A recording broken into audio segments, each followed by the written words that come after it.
Hello, hello. We're back for more of Move Better, Feel Better. We're in this incredible track on grace while aging. And it's really been a interesting track for me. It's four very different, diverse speakers on the subject. So I'm looking forward to exploring that a little bit more with you here today. So our guest today is Frederick Schjang, and he's a nationally recognized fitness educator. He has been an innovator in how he uses the Feldenkrais method. He is a practitioner in the Feldenkrais method, how he uses Pilates, how he uses flexibility training, and then how he pulls that all together into kind of fusion-related classes, as well as in diverse groups of people. He loves jazz, and he finds ways to incorporate that love into his presentations. He's also an educator through the New York University's physical therapy doctorate program, so he gets to do a little teaching over there as well. Hey, welcome, Frederick. Good to see you. Good to see you. Good to have you. And Frederick, I think, where did you start out with your Feldenkrais thing? Because you really probably were first into fitness and maybe Pilates would be my guess. I was living in Paris and worked out all the time, and came to New York City and remembered a great message that I got from a dean on graduation day when he told me, don't look to create a living, don't look to make a living, create a life.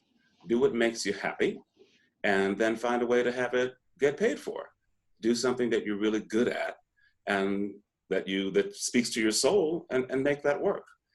I came to New York and I did a lot of different kinds of jobs. While I was in Paris, I had worked out at a gym. I loved it. I decided, okay, I'll join a gym. So I went to join a gym, but it was very expensive here in New York City. So I got a job working in the gym, in that I had happened to have studied a lot about fitness on the way up while I was in college. Then a company, Equinox Fitness Club, opened up. And I somehow felt that it was going to be just a major player in the world of fitness. I ended up going to work there, and it has now blossomed to be a major company internationally. They asked me to set up a training program for their trainers. I at first was really honored that they would ask me to do that, but then I thought, well, I can't send everybody to college. What am I going to do? How am I going to make this work? I heard somehow from someone that the Feldenkrais training was an excellent training, and in my extraordinary naivete, I thought I would go take a Feldenkrais class, see what they do, and then look at what their training program is and just take that to Equinox. Those of you who are Feldenkrais practitioners will laugh at my incredible naivete. So I went in to take a class, and I thought, this is terrible. What's going on here? I was an expert on fitness. I had done workshops around the world, actually, at that point in fitness. I knew about strength training, where you overload a muscle in order to get stronger, where you overload that system. I knew about cardiovascular training, where you get your heart rate up and you overload that system. I even knew about flexibility training, where you take the origin and insertion of the muscle and you pull them apart, where you overload that system. And here I was on the floor taking a class in Feldenkrais method where we didn't do any of those things. We didn't overload anything. I decided I would pay attention, even though it was completely outside of my worldview. I thought, what is going on here?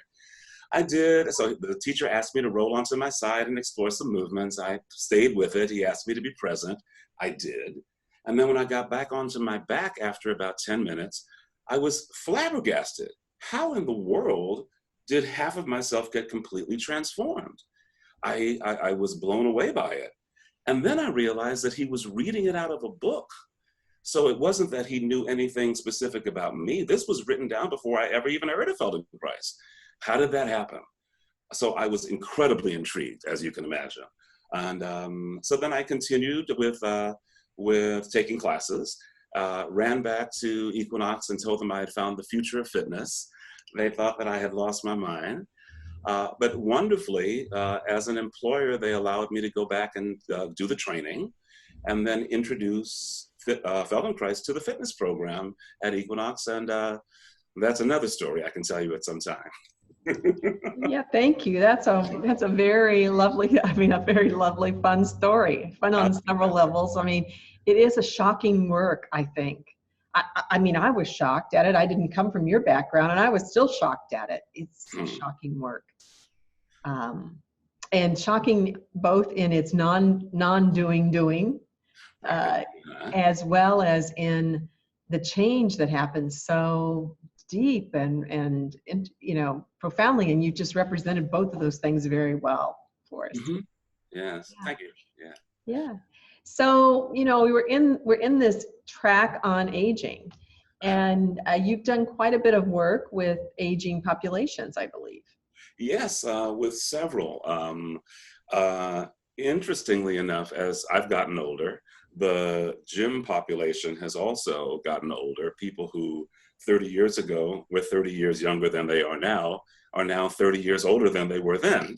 And they want to take care of themselves. They want to do something with their bodies so that they have access to their bodies for the rest of their lives.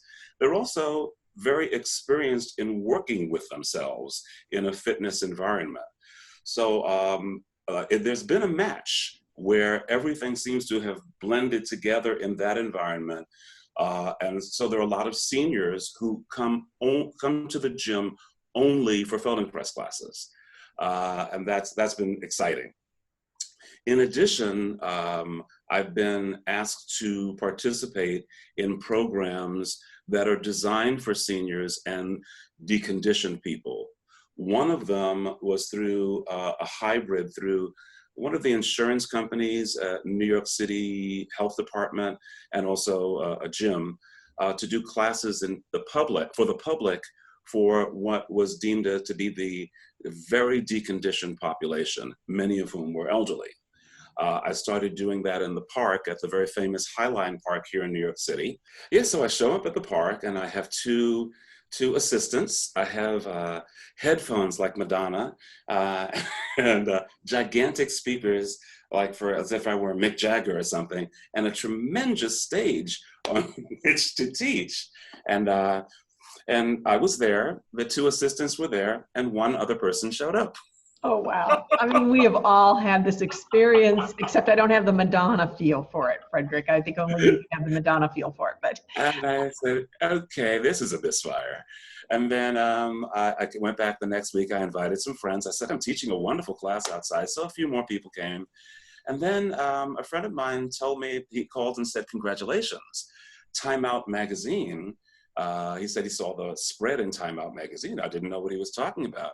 Apparently Time magazine, without telling me, had done a profile on me as one of the best classes in New York City, this outdoor class. And I'll tell you, advertising works, because the next week I had maybe 60 people, and the following week I had 100 people, and it just grew and grew, and it lasted through the summer. In fact, most of those classes are still going on now in new venues. Of course, it's wintertime in New York, and then we have to go inside. So that's been really special. Yeah. That is really special. Thank you for sharing that. I like hearing a turnaround story from the just, you know, you and the assistants in one person to actually ending up with a decent sized crowd. It's difficult to, of course, draw that just based on Feldenkrais alone. It almost takes someone with some authority, some kind of influence outside of our world that would, like that, in that case, that kind of made that help make that happen for you. Most definitely. The fact that a magazine had made that statement about my class, and then there were also there was advertising on some of the buses, the public buses in New York, as part of the New York City outreach for fitness. That really helped. I haven't always had that in my corner or in my back pocket. I do some classes that I'm very proud of for LGBT seniors. And I've been doing that now for about 5 years. I didn't have anybody to support the growth of that. Somehow I knew that in order to make it happen, I would have to do some extra work. I couldn't just walk in and say, here I am teaching a method that you've never heard of, please join.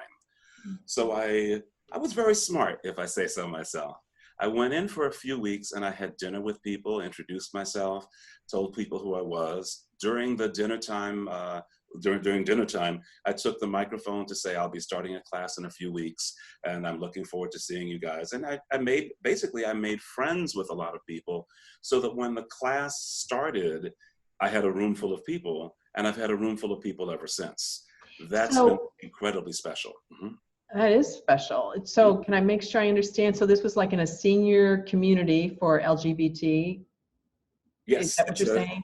it's a senior center for LGBT elders who live off-site. They live off-site, but they come in They come for in. their social and their Yes, needs. for all kinds of things. It's an amazing center with you can take French classes, photography classes, there are movies, and it's LGBT centered, but open to everyone. In fact, I've had a couple of Feldenkrais festivals there, Feldenkrais LGBT festivals, and I've brought in, I think at this point, 12 other teachers to teach different classes at different times. So I've created a community of teachers coming in along with a community of people who are there. So it's very special. Well, let's back up. Like, I mean, Sure. I agree, both of these things many of these things that you've been doing are very special. Let's back up to just the senior population in general, and then maybe we'll go over and talk a little bit about the uniqueness of the LGBTQ, that whole community as well. So let's start. I'm sorry, I'm dropping off initials. I know it does not roll off my tongue. We often laugh and say it's LGBT elemental P. I think that's there's so many letters there. Let's start with the general senior population. And what is it that you would like seniors to know about the Feldenkrais work and what's possible for them in aging? Maybe start there. Sure, definitely. I know that when you're an adolescent, or you do all kinds of fitness work and you deal with your body, and then as you get older, the culture has changed so that when you're in your 30s and 40s, you go to the gym. And for many, when we get to be seniors, there really aren't a lot of offerings that speak to what we want to do and what our values are. If you have, I don't want to get judgmental, but if you've matured in addition to getting older, having a body that looks like Self magazine is just not the concern anymore. I don't want to have the biggest biceps on the beach. I want to be able to live in my body for the rest of my life and have access to that. I also want to expand my mind and grow in new ways. And Feldenkrais really speaks to that. I think I know a lot of seniors have found that in coming to classes, at first, it's about mobility.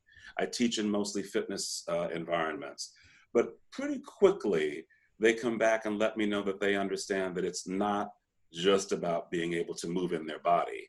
If they're able to do things like go back to work, or change careers, or be open to new ideas of what their place is in the world.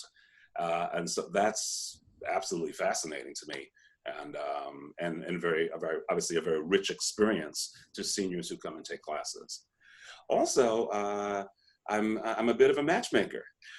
Some of the people in classes have gotten together and formed both romantic and platonic relationships. I was thrilled to see recently that one of the women in my class needed assistance for a hospital visit, and someone else who was in class, they had spoken many times, that person assisted her in coming home, and now others are making visits to people. So there's a camaraderie that's there. I think when all of us get together and do an ATM and we feel good, our best comes out. We get liberated from whatever is holding us back, and we feel great. We're really open. At the end of my classes, most people stick around and actually have conversation and create something social. Something I'm looking to create now with the lockdown we have in New York City. Some of the members have actually called me up and said, okay, I need Feldenkrais. What can I do? Where can I go? And they feel very locked up. And so I'm looking to do some things online with them to create community. Mm-hmm. Yeah.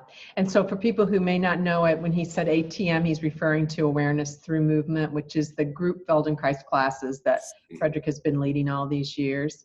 So I also have a seniors class, much smaller, I think, than yours, and probably not nearly as long running. But I've noticed that as they have stayed together longer, that the bonding between them is really quite special. And that's what I think I hear you saying, is you really see that the people don't stay in their own little siloed world. Absolutely, absolutely. And I've deliberately created situations where, like for my birthday, partnering with a restaurant so everybody can get together and talk about who they are. And they're fascinating people. I don't really get to know them when they're on the floor because I'm the only one talking. But when we go out to lunch, first of all, they're very thankful for the opportunity to get together and do something social. And then we have great conversations. Really, yeah, it's good stuff. Yeah, I like how you're incorporating the community aspect. I think it's very easy in our classes to have a situation where people come in, they lie down, they do the work, they leave, they come back in the next week, and they don't really meet each other. And so you've really taken this word community into your heart, I think. Yes, I think that's something that's lost. We, again, when we, at the end of a class, we have people opened up in a way that's so refreshing to their soul. They're so open to then have them interact with one another is incredible. I host other events that they come and support. For example, I did an expo at another senior center, and all of my seniors went to be supportive of that, to be in that environment. So we had an entire crew of about 15 people from another senior center coming in to kind of set the table for the others. So there's an activism that they enjoy participating in proselytizing. It's lovely. Now, since we have you here, and it sounds like you've been applying this to the aging population in the LBGT community, as and maybe not necessarily aging, but though it's probably likely because you and I mean, as we age, our clientele tends to age with us. So what's unique about serving that group of people? Is there anything special that you feel like you need to bring? Is there something that's a deeper hunger for them or a different hunger for them? Or is it really the same thing, just in their own tribe? Or absolutely. Everything that the general population gets in ATM or ATM classes, that's going to be there. But in addition to that, so many people who are LGBT, particularly in the trans community, have had relationships with their body which are problematic, to say the least. And going through, I mentioned adolescence and gym, going through gym time and locker rooms when you're a sexual minority is a challenge, and that gets embedded in your sense of self. To be able to create a health environment, a wellness environment where people are, where the arbiter of what is correct is myself. What is right is what feels right to me. Nobody outside, their opinion is really not relevant, and there's no such thing as wrong. In addition, when people discover that they've encountered a problem, when there's an obstacle, it can look like a defeat. And many people in the LGBT community have been beaten down. It can look like a defeat, but it can be, and it does in ATM classes, get translated into being a temporary setback, which we overcome. And the overcoming includes feeling great. So as you do, let's say, pelvic clock, or one of the classic lessons, that which doesn't make sense, that which doesn't feel good, does feel good. And we created it ourselves. That to me is incredibly powerful. Mm-hmm. Huge. Yeah, huge, huge, huge. And it's the crux of what Feldenkrais is talking about in self-image, that we are able to see ourselves as a more full human being in charge of our own lives. Absolutely. Instead of the self-image that is beat down, somehow or another, everybody else is right, I'm not. Yeah, and a learning experience for me too. I'm a jazz fan, as you know. As a holiday celebration this year, I brought in a band of young jazz musicians for a jazz holiday party at the senior center. And I know them all, they play on the scene. And I said, okay, you know what, this is my gift to the center, and we're gonna have a wonderful time. One of my friends donated champagne, and we had a lot of volunteers helping out. So we had a jazz holiday party. And I was shocked at the blending, or what happened. I had 5 African-American young men on stage in their 20s, and then a mostly Caucasian group of seniors who are LGBT, 60 and above, mostly 70 and above. And I thought, okay, this is an interesting dynamic. How is that going to work?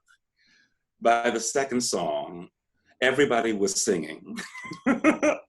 And after the 45-minute set, everybody got together and was hugging, and it was just such a beautiful blending of humanity. And I thought, wow, what was I afraid of? So yeah, it's special. Yeah. Well, I mean, you never know what's going to happen, right? When you bring different groups of people together, and as you go out to serve a new population of people, connecting with them from the heart, but also understanding their language and what for them is meaningful or hurtful is a big deal. So it's like all that is in that mix every time you are starting with a different group of people, or particularly I guess a group that you're blending groups, or maybe it's a group that you don't necessarily normally identify with. All those things are there. Sure, yeah. Beautiful. Thank you so much for sharing so much about your work and your enthusiasm for it as well. I know you've been doing these Feldenkrais festivals for a while in New York, and it seems like they're pretty large. Yes, some of them have drawn over 150 people, which is wonderful, and it's great that people have a chance to try lots of different teachers. So and sometimes we've been able to also offer functional integration, the one-on-one form of the work. We've been able to offer one-on-one lessons also, and raise money for the Feldenkrais Foundation, which is a foundation that does outreach to again senior populations and others. Beautiful. I wonder if you might teach us a little lesson. I think that would be great. What would my time frame be? How much time do I have? Yeah, I think that you could take, you could definitely have like 20 minutes if you like. Oh, 20 minutes. Okay, I can definitely play with that. That'll be a lot of fun. So let's give them a second. I think the setup is going to be to find a place on the floor. Is that right? I forgot to mention that earlier. Yeah, sure. A place on the floor. If they have a pillow, that would be good, because they'll be lying on their side. They'll be lying on their back and then lying on their side, both sides, and then and just make sure that it's comfortable. Okay, so we're going to give you a couple minutes to just do that while Frederick and I admire each other and chit-chat a little bit more, because you want to just take your time to find something comfortable. You really don't have to see the camera or your screen anymore, because Frederick is not going to be demonstrating, and I'm not going to be demonstrating. We've discussed this ahead of time. He's going to verbally guide you through it like it would be in a real class, right? Frederick, could you say something about that, about how we don't usually demonstrate or how we teach? Yeah, we very rarely demonstrate. In fact, with most lessons, we have the people who are taking the lesson have their eyes closed. It's not about looking outside yourself. It's about seeing what's happening inside yourself and what is going on in your relationship to the floor and your environment around you. So, so looking outside yourself is to see what's going on. Is sort of like watching somebody else read a book to see if you like the plot. It just doesn't work. Oh, I like that analogy. So I'm going to go find myself a place on the floor and Frederick's lesson, and I'm going to turn that all over to him now. Okay, great. All right, everyone. So please find a way to be comfortable on the floor on your mat and have the pillow handy. If you find that when you're lying on the ground, you feel like, I really wish I could put the pillow behind my head, or I wish I could bend the knees. You know what? Do that. The most important thing is that you quiet the background noise of discomfort, and you just see what's going on. As you lie here on your back, look at a few things before we start moving. One, if you look at yourself through a quantitative lens, how much of yourself would you say is in contact with the floor at this time? Is it a lot of yourself, a little bit of the back of yourself, maybe half? What's true for you? Many people find that when they lie on the floor, a lot of themselves is in contact with the ground. Many people find that, as little as 20% of themselves is touching the floor. What's true for you? And then look at yourself through a different lens. What if you look through a qualitative lens? What is the quality of your contact with the floor? Overall, are you comfortable? If you're not comfortable, make an adjustment. In fact, refine that qualitative lens and notice that there are areas of yourself that qualitatively touch the floor one way and other areas that are qualitatively different. For example, the heels compared to the hips, the hands compared to the shoulders compared to one another.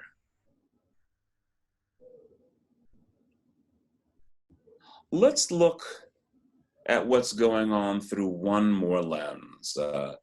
Imagine a line running down from the top of your head, right down the middle of yourself, through the torso, through the groin, down past the feet to the far wall. And compare the two sides of yourself and how they are, how you are contacting the floor, this side of yourself, that side of yourself. And then look at three specific areas. One, bring your attention to your heels. Is it the same area of each heel that's touching the floor? Or do you find that one foot seems to be more turned a little this way or that way? For some of you, it might be very, very pronounced. For some of you, it might seem like they're pretty close. Then bring the attention up to the pelvis and the buttocks. Notice the soft tissue of the buttocks and the hard tissue of the rear of the pelvis there. You might need to jiggle a little bit to be able to feel the difference between the soft tissue and the hard tissue. And then see, do the two sides of the buttocks imprint on the floor as identical twins? Or is one side maybe more on the floor than the other, or maybe a little lower down towards the feet or more up towards the head? What's true for you? Or maybe they seem about the same. Let's look at one more area before we start moving. Bring your attention up to the shoulders. And for our purposes today, let's look at not only the joint where the upper arm bone attaches to the torso, that joint where the arm attaches, the fancy name for that is the glenohumeral joint. Let's look at the whole area of the shoulder, almost like a cloak that wraps around the top of the ribs. So we'll include the shoulder blades, the shoulder musculature, and like a cloak that clasps in the front. We can include the collarbones there, the clavicles. And then see, how do the two sides of your shoulder cloak lie on the floor? Is one side maybe more on the floor than the other through the quantitative lens? Maybe one side seems to know how to lie here better through the qualitative lens. What's going on? Well, please store these ideas somewhere inside yourself, and then choose one side that you'd prefer to roll towards. Before going over there, though, Think, which side do I want to roll on? Will I want to roll to my right side? Do I want to roll to my left side? Why is that? And if they seem about the same, just choose one. And then please do indeed roll onto the side that you've chosen. And then once you're there, the pillow that you brought out, see if you can arrange the pillow, like if you go to a fancy hotel and the pillow is yours for the night, but you've never used it before. Put the pillow between your head if you'd like, to give yourself greater comfort. This is not a class in masochism. Give yourself comfort so that you're not distracted by, well, discomfort. And then as you lie on your side, please bend your knees. Also bend at the hip joints and look to get like a corner of a square at your knee joints, a corner of a square at your hip joints. And then see to it that you're lying fully on your side with the shoulders stacked vertically in the room, one above the other. So as the line from the one shoulder to the other shoulder straight to the ceiling. And find a way to be comfortable there. A bird flying in the sky would look down and see a corner of a square at your knees, another corner of a square at your hips, and create another corner of a square by extending both arms straight out in front of you with the hands resting one atop the other. At a 90-degree angle straight out in front. Well, as you rest your hands one atop the other, you could flatten the hands the way that pancakes lie on top of one another. In fact, try that for a moment. Press your palms together like you're trying to squish something there. Feel what happens in the arms, and then refrain from doing that, and you'll find a little space gets created between the hands here. Almost like you could have a space for a butterfly with closed wings between the hands. There you go. And then from this, your home position, think of the direction in front of you. That's where your fingers are pointed. That's the direction that your face is oriented. Please gently, doing less than you can, have your ceiling hand go from this, your home position, a little forward towards the wall in front of you, on the floor, and then return. But really do it lightly, so lightly that if somebody's taking a nap, if you were in bed and somebody's taking a nap next to you, they wouldn't know you're doing it. Let it be that soft. And of course, as the hand goes slowly forward and then returns, well, the wrist comes along for the ride. The forearm comes along for the ride. The elbow comes along for the ride. Again, do less than you can. Do it really easily. We're not stretching. We're not pushing. Well, why doesn't the hand just keep on going and touch the far wall? What doesn't come along for the ride? Take a look at your shoulder cloak. As you continue exploring this idea, taking the hand forward, see how far forward the hand goes, and then return. There you go. And see how far into yourself this story goes. Is it just about the shoulder and the arm, or maybe something else is moving? What's true? Nice. Well, the next time you find yourself hand to top hand, please pause. Let's do something different.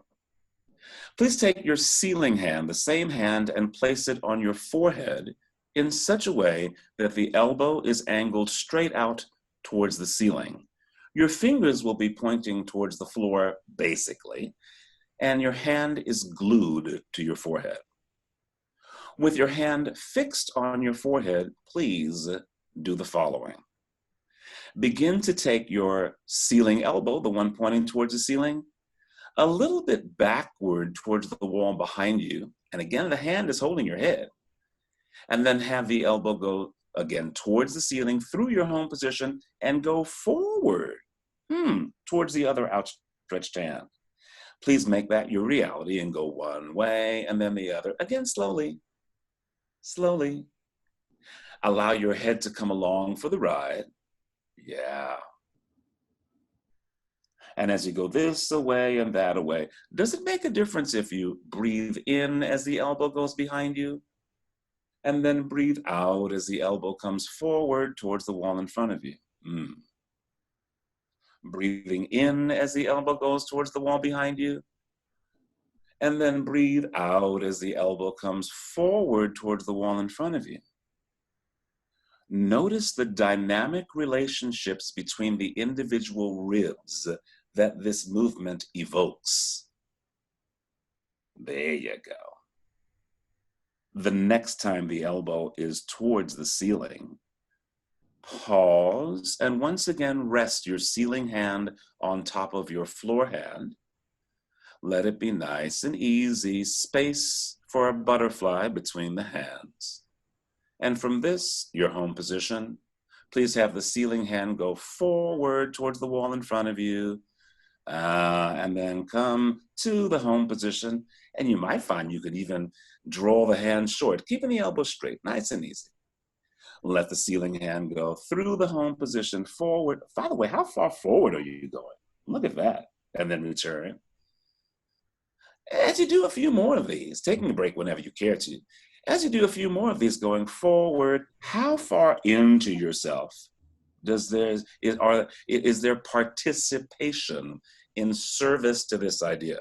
Can you feel it in the ribs? Maybe all the way down the belt area. What's true for you? Excellent. Pause. Roll onto your back, allow the legs to lie long, remove the pillow from behind your head if it wasn't there in the very beginning, and notice, does the one side of yourself seem to have some information that the other doesn't? Does the one side of yourself seem to know how to lie here in a way that's larger or fuller, maybe more on the floor through the quantitative lens? Or better on the floor through the qualitative lens? For many, lying down in comfort is a challenge, and it's a big victory to be able to lie flat on their back. But I think there's more going on here. Do you find that one side of yourself is available for breathing in a way that the other isn't? Is that true? Maybe one side, if you imagine your height is the distance from your heels to your head, one side feels taller, again, from your heels to your head, this side, that side. What's true for you? Let's play on the other side, please. Roll onto your your other side, my apologies. Roll onto your other side, the side that you didn't choose, and find a way to be comfortable. You might want to have a different pillow height from what you had before. Again, the bird flying in the sky will look down and see knees bent at a 90-degree angle and hips bent. It's like you're sitting in a chair on your side. Extend both hands straight out in front. Soften the hands so there's space for the butterfly. And though you probably noticed a real asymmetry in the way you were lying here a moment ago, see if some of the information did indeed translate over to this side. Let's see. Have your ceiling hand go from here forward towards the wall that's now in front of you over there, and then come to and through the home position, and you might find that already the ribs, you know what to do with the ribs. The way that, well, when you know how to speak a language well, you don't have to worry about where do you put the verb in the sentence. It just comes out that way. Is your head turning? Well, let's go a little deeper and see if we can find some more. Please. Take your ceiling hand now and place it on your forehead as you did on the other side, but we're going to do something slightly different. Have the hand conform to the shape of your forehead. So the skin of your palm and the skin of the forehead are together. And then do as you did on the other side to begin. Arc the elbow back behind you, and then come to and through the home position and take it forward. Refrain from straining. When do you breathe in? When do you breathe out? Can you slow the action down enough that you can feel that the skin of your forehead when you change directions, the skin of your forehead moves before the skull does. Ah, look at that. When your head is invited to turn to the right, the skin goes first and then the bone moves. When the head is invited to turn to the left, the forehead gets pulled by the hand and then the skull moves. Acknowledge the sophisticated relationships you have brought into your repertoire of movement through the ribs. Can you feel it in your hips? Look at that. Nice. Pause. Rest your ceiling hand on top of the floor hand once again. And then one more time, have the ceiling hand go forward towards the wall in front of you. Come to and through the home position. Let it draw up the other arm a little bit. You may even find that you can go long and short and simply pour yourself onto your back. There you go. Roll onto your back. And in our last couple of minutes here, let's do this. Remove the device from behind your head if it wasn't there before, on your back. Even if it was there, maybe something's changed and now you can have your head on the ground, if it's comfortable. Let's bend both knees, bring the soles of the feet to contact the floor, and then allow the legs to lie long and see what's changed.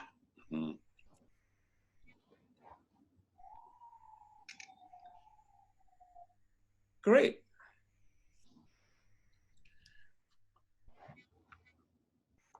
So how are we on time? We're doing great. I feel like I got to stop here and just put myself back together. It's All right, lovely. great. Excellent. All right, thank you. Thank you. Lovely.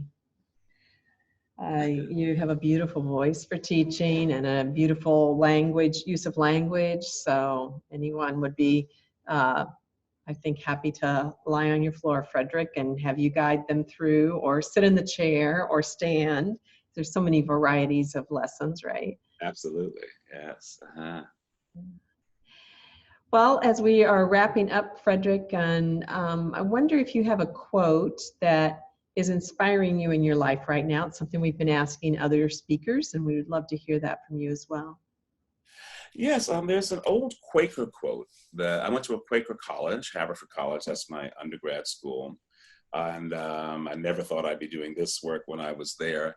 And that quote is, take care of your body, because otherwise, where are you going to live? And I love that. Wow, I love it too. Yeah. It's just so straightforward, isn't it? Yeah, it's real simple. Mm-hmm. But is it? So Yeah. How can people make better use of that? Make it a little more practical for us. Sure. Yeah, it's kind of like, well, Feldenkrais, it's very Feldenkraisian in that it seems very simple on the surface. But then if you stay with it for a little while, exactly what's being said about that? Like in terms of how are you living your life? What are you doing? What's available to you? And also the idea of taking care of myself and not pushing through that which is problematic. I obviously, wherever I go in my life, I'm there in my body doing that. Maybe not so much right now because we're doing something over the internet. But yes, so for seniors in particular, having access to your body for your whole life is something that so many of us are fearing that we won't have, and knowing that I can take care of myself and revitalize areas that I may not have learned how to move in the first place, it enables me in the best sense of the word.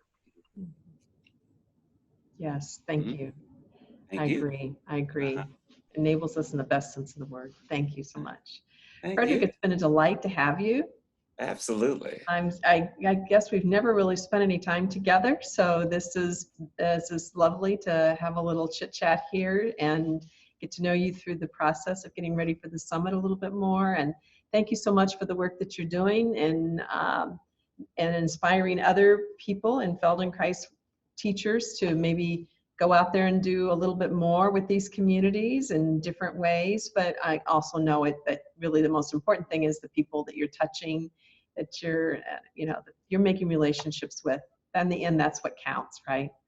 Absolutely. It's the quality of the relationships we make with each other.